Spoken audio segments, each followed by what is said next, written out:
for the longest time, legislators felt that a tax incentive would only benefit Hollywood, the film and TV industry. And the reason that states like New York and Georgia were able to build such robust film institutions down there is because they saw that propping up the film and TV industry, yes, it does increase jobs in that sector, but it also props up local businesses that, small mom and pop shops and restaurants and hotels. And they really leaned into that. And that's how they were able to pass these massive tax incentives that took productions away from California to those states. Welcome to Third and Fairfax, the official podcast of the Writers Guild of America West. I'm your host, Brian Gary. Today, I'll be joined by WGA PAC board member and board member Danny Tolli, along with WGA political and legislative director Shelagh Wagener. Today, we'll be discussing how the Writers Guild of America West Political Action Committee advocates on behalf of writers and all industry workers in Sacramento and Washington, D.C. We'll also get into the successful multi-union campaign to expand and modernize California's tax incentive program. Danny, Shelagh, thank you for joining us today on Third and Fairfax. Of course. Thanks for having us. Thank you. So let's start by setting the stage a little bit. Shelagh, could you give us an overview? Let's even start for the people who don't even know what a PAC is. So let's start with what a PAC is, why the Guild has a PAC, and why the Writers Guild of America West operates one to begin with. Okay. Well, a PAC stands for Political Action Committee, and our PAC was formed in 2007, 2008, right after the strike. The employers all have a voice in Washington, D.C., and we felt that it was important to have so that our members, our writers, would have a voice themselves. Often, D.C. just sort of thinks of the entertainment industry as having all of the same interests, but obviously our members know the interests of writers are very different, potentially, from the interests of our employers at times. So that was the reason that we thought it was important for our members to have a voice in D.C. The WGA PAC is supported entirely by voluntary contributions from our members. We have a 13-person board, including Danny. It includes also our executive director, Ellen Stutzman. It includes the officers, so the president, the vice president, the secretary-treasurer. And really, the PAC contributes to candidates who support writer issues such as antitrust, AI regulation, multi-employer health and pension plans such as ours, as well as other labor issues. So I think most people think of the Guild's action as it relates to the NBA and the negotiations that happen once every 3 years. So I guess for clarification, what are the types of things that aren't covered directly in the NBA? Why would you need to go outside of the NBA and that labor negotiation to address something on a legislative level? Well, we can take antitrust, for example, such a sexy subject. Mergers. So you may not think that the merger of a Disney or a Fox per se is going to have a outsized impact on your professional life as a writer, what stories you get to tell, your compensation, etc. But it really does. And we have to have these antitrust fights on a legislative level and a public policy level. Antitrust and mergers are not something that we can tackle in our collective bargaining agreement. So that is why we have to have these fights on these levels in D.C. and in Sacramento. The same with the tax incentive. So that's not something that would be part of the MBA, but it has a direct impact.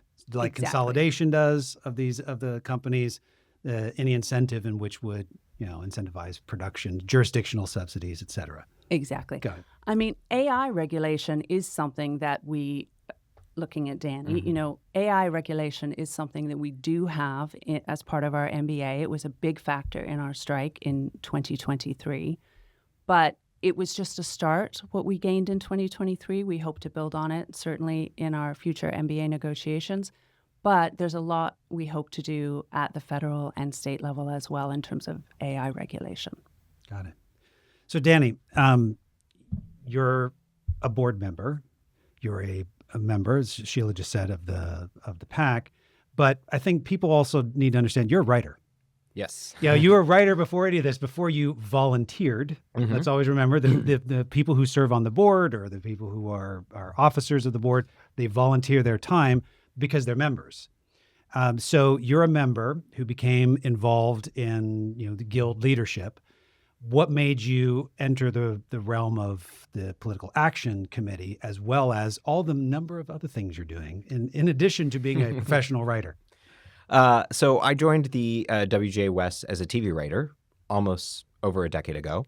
I joined leadership as a board member in September of 2024, so I'm relatively new to leadership.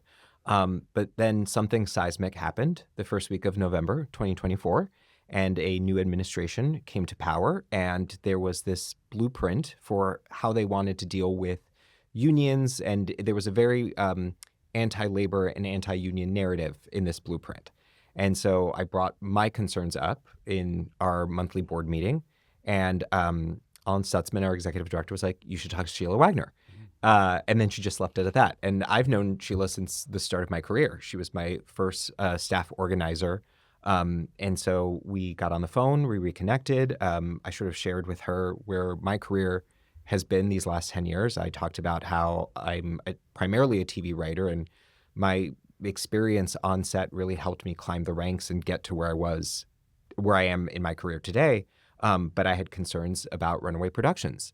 And I had concerns about AI and how we secure these amazing protections in our MBA, but then you would open, the New York Times website and you'd see that on a federal level, there were all of these legislators who were trying to impose restrictions on these AI laws on the state level. And so I shared with her those concerns. And then I also shared my story of how I was personally affected by a merger and acquisition.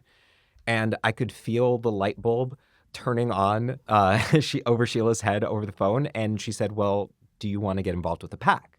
And just like you did, I was like, what's the PAC? Why do we have a PAC? I have so many questions. And from there, we talked about the issues that were of utmost importance to the WGA West PAC, and they were aligned with what I really wanted to work on as a guild leader. And I've been a PAC member ever since. And though I'm relatively new on the PAC board, I have been involved in a lot of different initiatives to really advocate for writers and for the industry at large.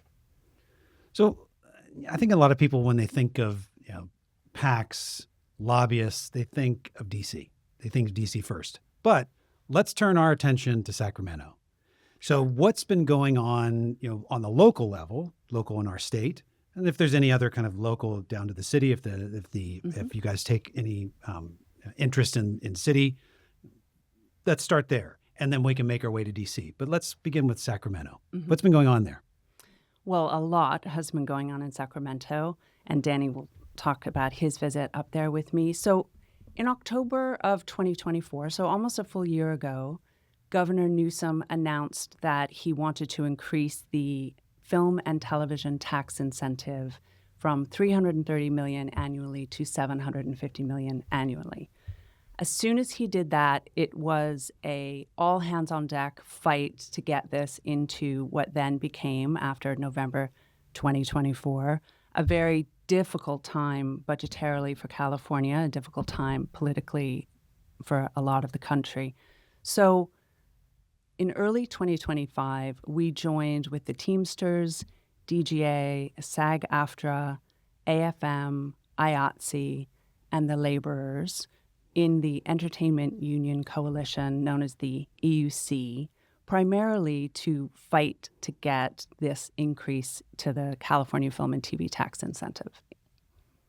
So to set a little context for any listeners who aren't aware, jurisdictions, states, countries around the globe, they offer incentives, and those incentives come in the form of, if you spend X amount of dollars, for every dollar you spend here, we will give you some form of incentive for having spent it here. And that can be a tax credit, that can be a rebate. But the goal of these incentives are to stimulate the economy, to encourage economic development. What were some of the challenges that California had? Why did it need to increase? I mean, because other states like Georgia, the country of Georgia, the state of Georgia, Louisiana, New Mexico, et cetera, all have very robust film incentives. What were the constraints on California, and why was so much production leaving this state and going to neighboring states? For the longest time, legislators felt that a tax incentive would only benefit Hollywood, the film and TV industry. And I think that the reason that states like New York and Georgia were able to build such robust film institutions down there is because they saw that propping up the film and TV industry, yes, it does increase jobs in that sector, but it also props up local businesses that, small mom and pop shops and restaurants and hotels. And they really leaned into that. And that's how they were able to pass these massive tax incentives that took productions away from California to those states. It's interesting, the human component, the anecdotal is often the thing that tilts it. I was part of a group that was helping Arizona contemplate of their own. This is many, many years ago. And we forgive you. That's right. And one of the things that we did was for 2 weeks, we gave all the crew their per diem in $2 bills. And then 2 weeks later, brought the legislators down and to see where that money was all brilliant. over town that just spread everywhere. These $2 bills were in all the restaurants, the bars, obviously. But dry cleaners, it just had gone everywhere. And so that was just an anecdotal impact. So Danny, I know that you went, up to Sacramento, correct? Yes, I did. And so when you had these, personal conversations with people, what are the types of things that you told them, and how did they react beyond just here's a spreadsheet of the financial impact this is going to have? How did you tell the story? Yeah. Why this is important? That's an excellent question, because when I went up to Sacramento, and it was my first time going up there, and it was my first time being almost like a lobbyist, I was memorizing all the numbers and the stats and ready to talk about the budget. And as soon as I sat down, I realized that what really would impact more was my own personal story. And I talked about how I primarily work in TV. I started off as a staff writer, and staff writers get to go to set, and you are learning so much about the business and how to produce an episode, and all of those tips and techniques are vital for you to grow in your career. And so I talked about how I'm where I'm at today because of that set experience, which is absolutely necessary. I talked about how I saw firsthand communities being affected by productions in a positive manner, and businesses flourishing because we were able to rent wardrobe from them, or, we got catering, or we hired a local taxi cab service for all the cars that they had. I got to talk about how this was also an inclusion and equity issue, and how people from marginalized communities and backgrounds were given opportunities for employment and to advance in careers and have good, honest union working jobs in a way that they were having access in a way that they might have not had elsewhere. So a lot of the efforts are funded by donations. And I think the people who might be considering donating are just wondering, well, how do you inside the PAC measure success? What's a KPI, a key performance indicator? How do you say, wow, that was a win. We did this effort. We wanted to make this change. How do we gauge the effectiveness of the campaign? So we can even look at Sacramento. Can you say, we made a big impact here. We had a good win here. So how do you guys gauge it internally? Well, that's a very timely question, because we have a huge win here, and it's very easy to gauge. We got the money into the budget, as I said, in a very difficult budget year. We're thrilled about that. We were able to get the changes to the program that we had worked on for so many months in through AB 1138. So we're really thrilled about that. The tax incentive is a very concrete win for us, and something we can point to. I probably went up to Sacramento 8 times, I'd say. In the first few months, we really, as you've said, and as Danny so eloquently said, we really had to tell the story. I first went up in February with my colleague Erica Knox, who is the Research and Public Policy Director, as well as Laura Blum-Smith. And those were general get-to-know-you visits. And I was met with, this sounds like a corporate tax giveaway. This is for, highfalutin people down in Hollywood. Why do you need this? When we have so many other really genuinely pressing concerns in the state, which is understandable with Trump being elected. And then I will say in March, I went up numerous times, and in April, and I brought Danny with me. Other Entertainment Union Coalition members brought several members as well. And they were given the opportunity to stand up at the mic in front of the Senate Budget and Tax Committee, as well as the Assembly Budget and Tax Committee members, and tell their stories. And those testimonies sometimes lasted 3 hours.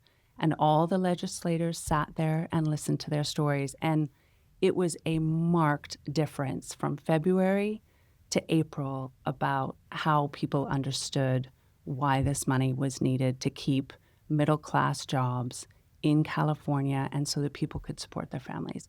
I mean, people were very often, and Danny probably was with me during this, in tears getting up to the mic telling their story about how difficult their life had been, how they had lost health insurance, they were dipping into savings, kids couldn't go to the colleges they'd gotten into because there was just no work for them.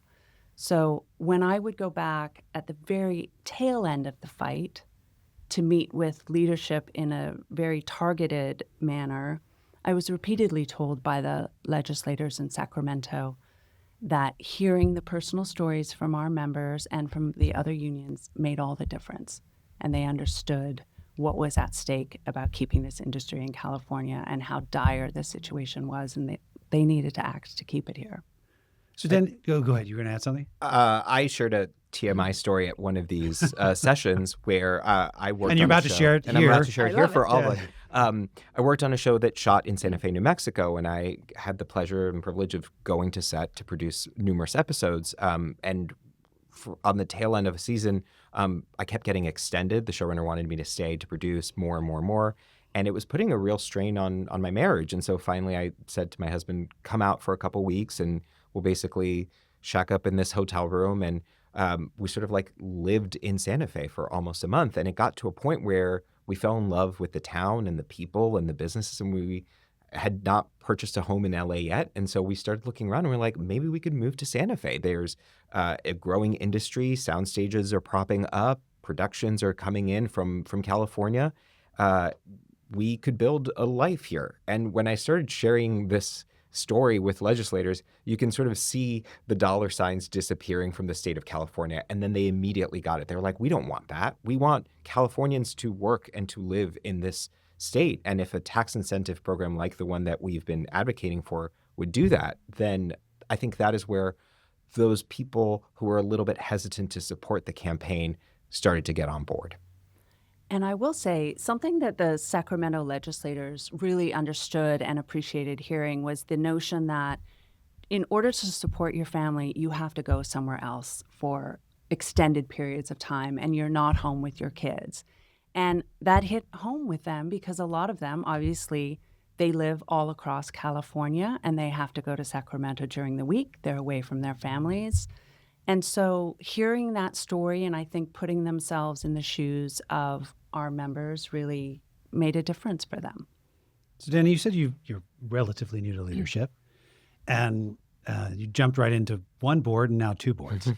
But as you look at your participation on the Guild Board of Directors and then the PAC, what's the balance there? What balancing the focus on the members versus the industry? How are those two things complementary? What are the differences between the two as you're getting two interesting slices into both leading this guild and its members, but also the industry? What my experience has been working on both boards is, first and foremost, it's about the members. It's about making decisions that will improve the work conditions and the livelihood of all of our members. And what I've loved about being a part of the PAC is that we're taking these issues that either are in the MBA but could potentially fall to the wayside because of federal and state legislation, or there are issues that can't be enforced through NBA action, the PAC is really there to advocate for writers. And so I think that what I found most meaningful is talking to politicians and legislators and introducing them to writers like me, middle-class people, the son of immigrants, blue-collar background. I'm not Martin Scorsese or Spike Lee. I'm just a worker. And these are the issues that I care about. These are the issues that I'm fighting for. And once they see that we're Californians who have all of these needs, they get it, and they are in support. So we focused on California and the big win, congratulations, here in Sacramento. As we look to what's next for the PAC, that can include federal, more in the state, more local and federal. So what's the focus next? Or is everything fine? Is everything just great in the world and there's nothing left to do? Everything's not great, I wish. So what's next for the PAC, actually, just to stick with tax incentives, we are now going to focus on trying to get federal tax incentives. As we've touched on, other countries are actively successfully luring away productions across the board, television and features. So we are working, again, with our fellow entertainment unions, which is wonderful, to focus on federal legislation. We will also be, actively anticipating the next merger that gets announced and preparing and getting ready to fight that when it's announced. We will also continue our work as really, during the strike, I would say the Guild became a thought leader in AI and AI regulation, which is wonderful because a lot of legislators, both in Sacramento and federally, come to the Guild and ask our opinion and want us to weigh in on things. So that's terrific. We're going to continue to do that. And we are going to continue to protect multi-employer pension and health plans. So a little bit business back. Yeah. So now however you guys are thinking about it, what would be a legislative approach to a national or a federal incentive program? Is that just to keep it domestically so it would almost stack, say on top of California, stack on Georgia? That's exactly right. So that would, in many ways, offset the currency exchange. I mean, you go to Bulgaria not because it's like 10 cents on the dollar. Yeah. And the labor is even less than that. Right. So it would help to stack. Okay. Yeah, you can use actually what we did in California as a perfect model. Okay. I think that's the plan.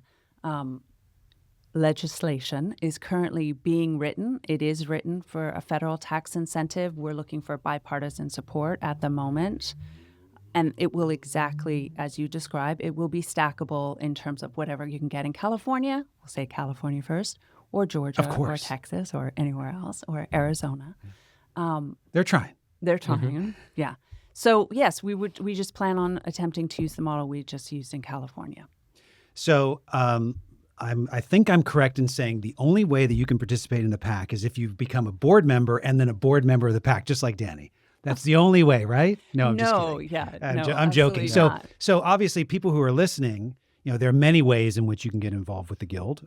Leadership is one. You can participate in committees. But how could someone who's like, oh, I'm politically minded, I keep up on all these topics, I would like to be involved. What are some things that members could do? Well, you can go to our website and search for the Political Action Committee, and you'll find my email and send me an email. I'd love to talk to you. I ask writers to volunteer their time all the time. I've asked writers to speak on thank you videos, which got sent to Sacramento, and you may have seen posted on social media for this film and TV tax incentive. We take writers to D.C. We take writers to Sacramento. Danny was kind enough to go with me. So there are ways to get involved that way. We have in-district meetings with federal and state legislators. I'd love to take writers to those meetings because I can go and talk about our public policy issues and how it affects writers. But really, as Danny pointed out, the most important storytellers are our members, and lawmakers federally and in Sacramento love to hear from our members. Anytime we just hired new lobbyists in DC and they were setting up, I'm going to DC in 2 weeks, and they were shocked to be setting up the meetings with the WGA because everybody was saying yes right away, which is fantastic. So that's what our PAC gets us. It gets us access to tell writer stories, which is obviously very important and how we get anything done. So the other way you can get involved in the PAC is to donate to the PAC. A lot of our members still don't know we have a PAC, which thank you for having us on the podcast to talk about it. So I know we're in a very, very difficult financial time for so many of our members and so many people in general. But if you could see to it to give a monthly recurring donation of $10, $20, if you could swing it, if you can't, even $5 would make a big difference.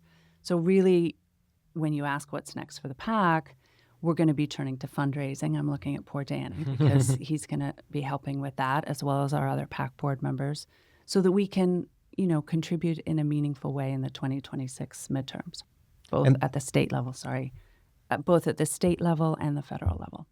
And the work matters. And I think that is one of the reasons why I don't just donate my time and resources, but also make a monthly contribution to the PAC. Is the work that the PAC does is incredibly important. It supports all of our efforts through an MBA and collective bargaining, and it just really protects writers' livelihoods. And we could not do the work without donations from members like you.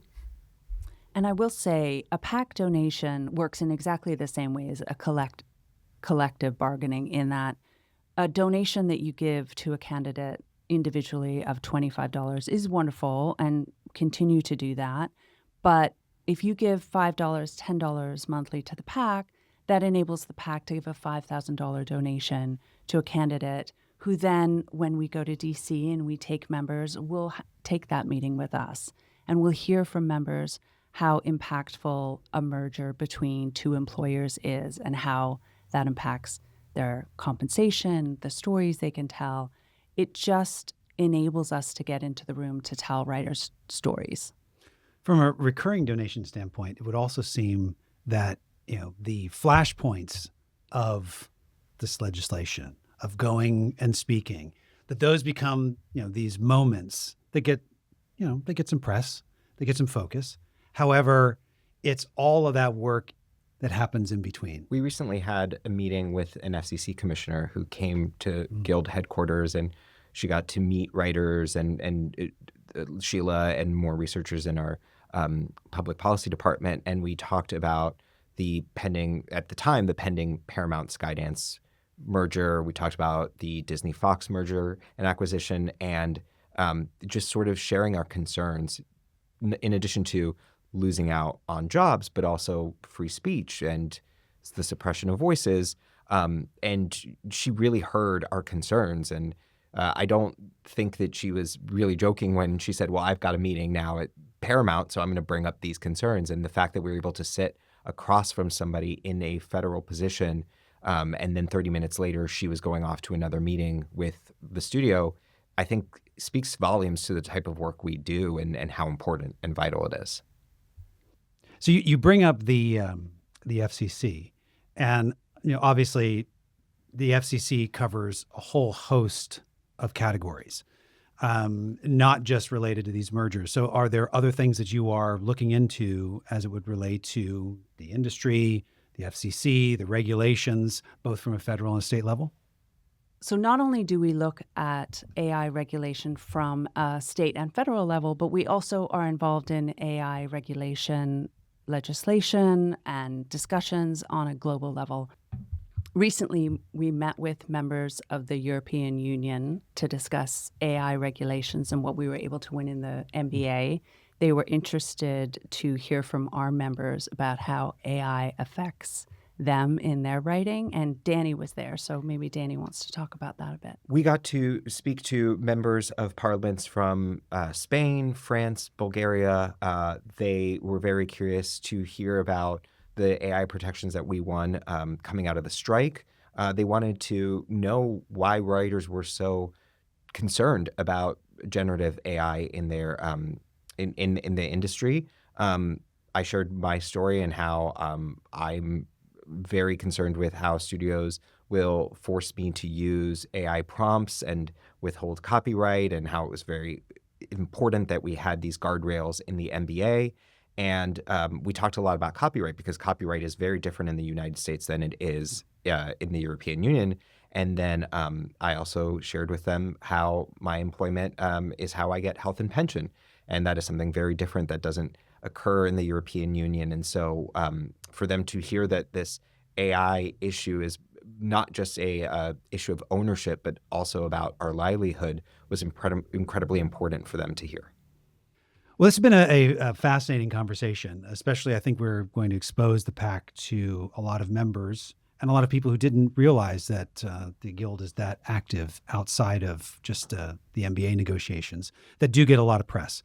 So if anyone is interested, look in the show notes. You'll be able to see the website, the link to the website that Shelagh was talking about.